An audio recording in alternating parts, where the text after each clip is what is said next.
ያለ አባት መወለዱን የተናገረ የመሰከረ ሐዋርያው ቅዱስ ዮሐንስ የጌታ ወዳጅ ፍቅረ እግዚእ ኢየሱስ ክርስቶስን የሚወድ ሁልጊዜ ከሱ ጋራ የማይለይ ከሱ ጋራ ይኖር የነበረ የተጠራ ከዓሣ አጥማጅነት ከወንድሙ ጋራ ከያዕቆብ ጋራ ጌታ ኢየሱስ ክርስቶስ ና ተከተለኝ ብሎ መረቡን ጥሎ አባቱን ጥሎ ታንኳውን ጥሎ የተከተለ እስከ መጨረሻው ድረስ እግዚአብሔርን የተከተለ እግዚአብሔርን የሚወድ ኢየሱስ ክርስቶስን የሚወድ እስከ ስቅለቱ ድረስ ጌታ እስከሚሰቀል ድረስ በመስቀሉ ስር የተገኘ ከእናቱ ከድንግል ማርያም ጋር የነበረ እግዚአብሔርን የሚወድ ፍቅረ እግዚእ ዛሬ እሱ ከሞት ያመለጠበት ነው።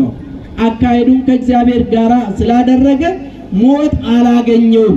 ወደ ሰማይ ያረገበት ዕለት ነው። ሞትን ከሞት አምልጠው ወደ እግዚአብሔር ወደ ገነት ቅዱሳን አባቶች እነ ቅዱስ ሄኖክ ወዳሉበት ወደ ብሔረ ሕያዋን የገባበት ዕለት ነው። እንኳን ለዚህ በዓል አደረሳችሁ። እና ታላቁ ሐዋርያ ቅዱስ ዮሐንስ ወልደ ነጎድጓድ ፍቁረ እግዚእ ይባላል እግዚአብሔርን በመውደዱ። ከዛ ደግሞ የጌታ ወዳጅ ስለሆነ በጌታ ላይ አይሁዳውያን ያደረሱትን በሱ ላይ የተፈጸመውን ግፍና በደል በዓይኑ ስለተመለከተ ደስ ሳይለው ፊቱን ሳይፈታ ፊቱን እንደቋጠረ ነው ከዚህ ዓለም ወደ ሰማይ ያረገው። አካሄዱን ከእግዚአብሔር ጋር ነው ያደረገው። አካሄዳችን ከማን ጋር ነው? የተወደዳችሁ የክርስቶስ ቤተሰቦች አካሄዳችን ከእግዚአብሔር ጋር ካደረግ ሞት አንሞትም። ሁለት አይነት ሞት ነው ያለው። የሥጋ ሞት ለማንም አይቀር። ቅዱስ ዮሐንስም በስተመጨረሻው መጥቶ ይሞታል። ቅዱስ ያሬድም እንደዚሁ መጥቶ ይሞታል። ነገር ግን ድጋሚ ይሞታል። እኛ እንኳን አካሄዳችንም ቢሆን ሙሉ በሙሉ ከእግዚአብሔር ጋር ነው። አካሄዳችን ከእግዚአብሔር ጋር ነው። መተን እኮ ነው ደራሽ ፈጥን እንደው በእውነት ለቅሶ ደራሾች እንመስላለን። እንዲህ አይደለም አካሄዳችን። ሙጥኛ አድርገን እግዚአብሔር መያዝ አለብን። እንዳንሞት እንዳንጠፋ እና ቅዱስ ዮሐንስ ከእግዚአብሔር ጋር አካሄዱን ከእግዚአብሔር ጋር አደረገ። እግዚአብሔር ደግሞ ከሞት እንዲያመልጥ አደረገው። ለማንም አይቀርም ሞት። ስለዚህ እኛም ዳግም እንዳንሞት ነው እንዳይፈረድብን ሞተ ሥጋ ሳይሆን ሞተ ነፍስ እንዳገኘን ሞተ ነፍስ እንዳገኘን ከዚህ መቼስ ሁላችንም ሞታለን። ሞተ ነፍስ እንዳገኘን አቤቱ ቅዱስ ዮሐንስ ሐዋርያው አንተ ለእግዚአብሔር ትቀርባለህ፣ አንተ እግዚአብሔር ጋር ነህ፣ አንተ ከሞት አምልጠሃልና እንዳንሞት በነፍሳችን እንዳንሞት ከእግዚአብሔር አስታርቀን እንበለው። አስታርቀን ወደ እግዚአብሔር አቅርበን ንስሐ እንድንገባ ንጹሕ ልቡና ስጠን ብለን ለቅዱስ ዮሐንስ መንገር ያስፈልጋል። እሱ ለእግዚአብሔር ቅርቡ ነው። በእጃችን ዳሰናል አለ በመልእክቱ ላይ በእጃችን የዳሰስ ነው በዓይናችን ያየነውን እንነግራችኋለን። የሕይወት ነገር እነግራችኋለሁ ስሙኝ ነው ያለ። ንነግረክሙ በእንተ ነገረ ሕይወት የሕይወት ነገርን እነግራችኋለሁ ስሙኝ። እንዲህ አይነት ሐዋርያ የሰጠን እግዚአብሔር አምላክ የተመሰገነ ይሁን። እና እነግራችኋለሁ የሕይወት ነገርን እነግራችኋለሁ፣ አወራላችኋለሁ። ሕይወት ታገኛላችሁ። ኢየሱስ ክርስቶስ ሕይወት ነው። ኢየሱስ ክርስቶስ አዳኝ ነው። ኢየሱስ ክርስቶስ የኛ ሥጋ የለበሰ የኛም በደል ሊደመስስ ነው። ኃጢአታችን ይቅር ሊለን ነው የመጣው። ስለዚህ በዓይናችን አይተናል፣ በእጃችን ዳሰናል፣ በጆሮአችን ሰምተናል። ስለዚህ ሁላችሁም እሱን ተከተሉት እያለ ያስተምር ነበረ። በመልእክቱ በወንጌሉ በራእዩም ሐዋርያው ቅዱስ ዮሐንስ ራእይ አይቷል። ወደፊት የሚሆነውን ሰማይና ምድርን አዲሲቷ ምድር አዲሱን ሰማይ አይቼዋለሁ ከሰማይ ስትወርድ አየሁ ብሎ የተናገረ ሐዋርያ ነው። ስለዚህ አቡ ቀለምሲስ ይባላል፣ ሐዋርያ ይባላል፣ ፍቁረ እግዚእ ይባላል፣ ወልደ ነጎድጓድ ይባላል። ብዙ ስም አለው ቅዱስ ዮሐንስ። ይህንን ሐዋርያ የሰጠን እግዚአብሔር አምላክ የተመሰገነ ይሁን። ስለዚህ የተወደዳችሁ የክርስቶስ ቤተሰቦች እያንዳንዳችን እንደ ሐዋርያው እንደ ቅዱስ ዮሐንስ አካሄዳችን ከእግዚአብሔር ጋር እናድርግ። ሲደላን ብቻ ወደ እግዚአብሔር የምንቀርብ፣ ሲከፋን ደግሞ ከእግዚአብሔር የምንሸሽ ሰዎች መሆን የለብንም። ሐዋርያው ሌሎቹ ሐዋርያት ጌታን በችግር ጊዜ አይሁዳውያን ጌታን ይዞ ሲያንገላቱ ወደ ስቅለት ቦታ ሲወስዱ መስቀሉን አሸክሞ ሲደበድቡት እሱ አልተለየውም፣ ከሱ ጋራ ነበረ። አይፈራቸውም ነበረ፣ አያስደነግጡትም ነበረ።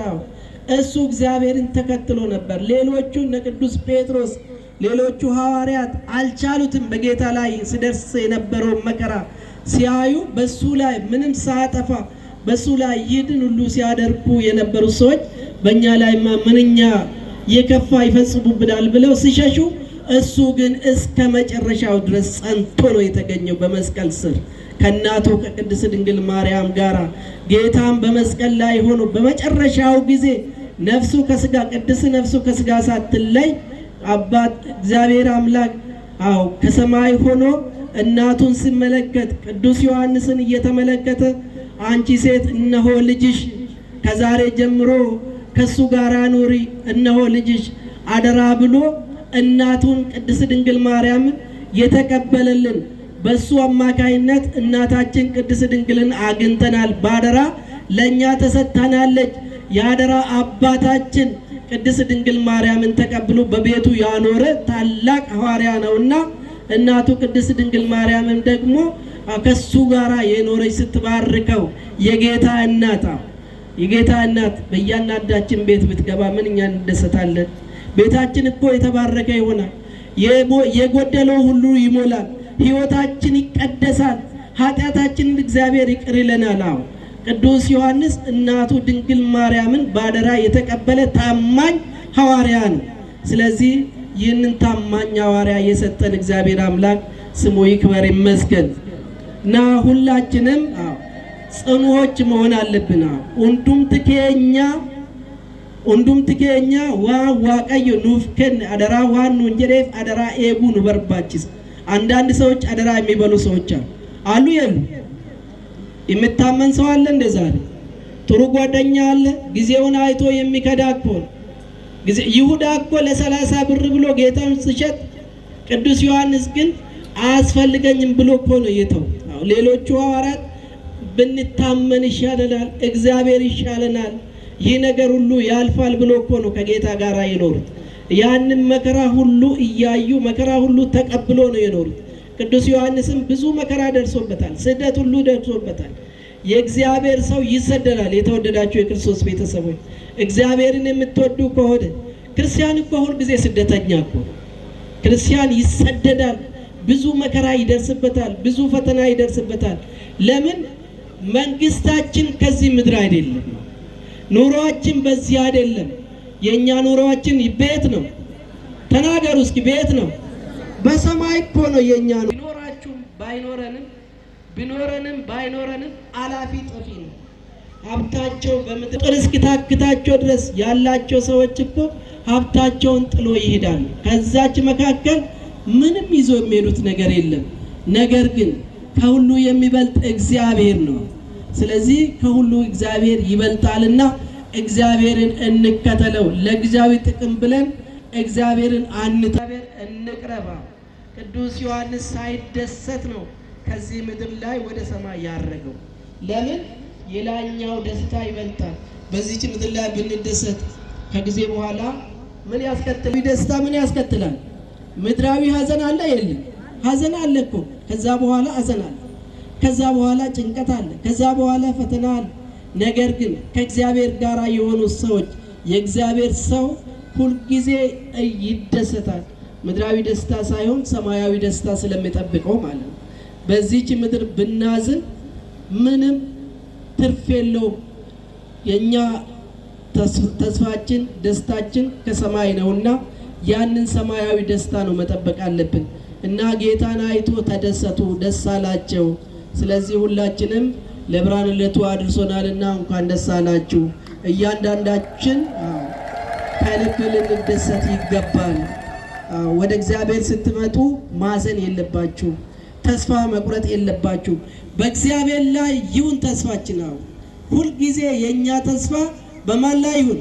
በወገኖቻችሁ አትመኩ። የተወደዳችሁ የክርስቶስ ቤተሰቦች በሀብታችሁም አትመኩ፣ ሀብት ጠፊ ነው። በወንድም በዘመድ አትመኩ፣ ዘመድ ሟች ነው።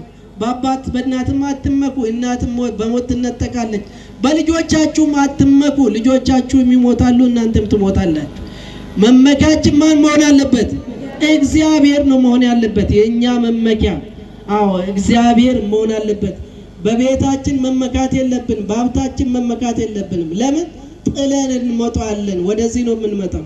መደሰት ያለብን መመካት ያለብን በዚህ በእግዚአብሔር የእግዚአብሔር ሰው በመሆናችን እግዚአብሔርን በመከተላችን የቅዱስ ዮሐንስ የሐዋርያው ተከታዮች በመሆናችን በዚህ ልንመካ ይገባል።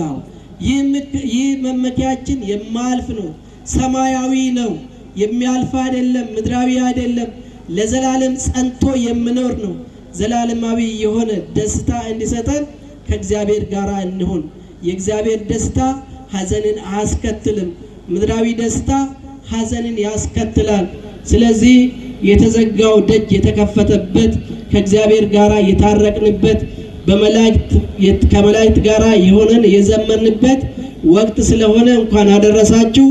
ለብርሃነ ልደቱ ያደርሰን አምላክ ለብርሃነ ጥምቀቱ ያደርሰን። ንስሐ ገብተን ቅዱስ ሥጋውንና ክቡር ደሙን ተቀብለን የመንግስቱ ወራሾች እንድንሆን የአምላካችን መልካም ፈቃድ ይሁንልን። እግዚአብሔር ይስጥልን።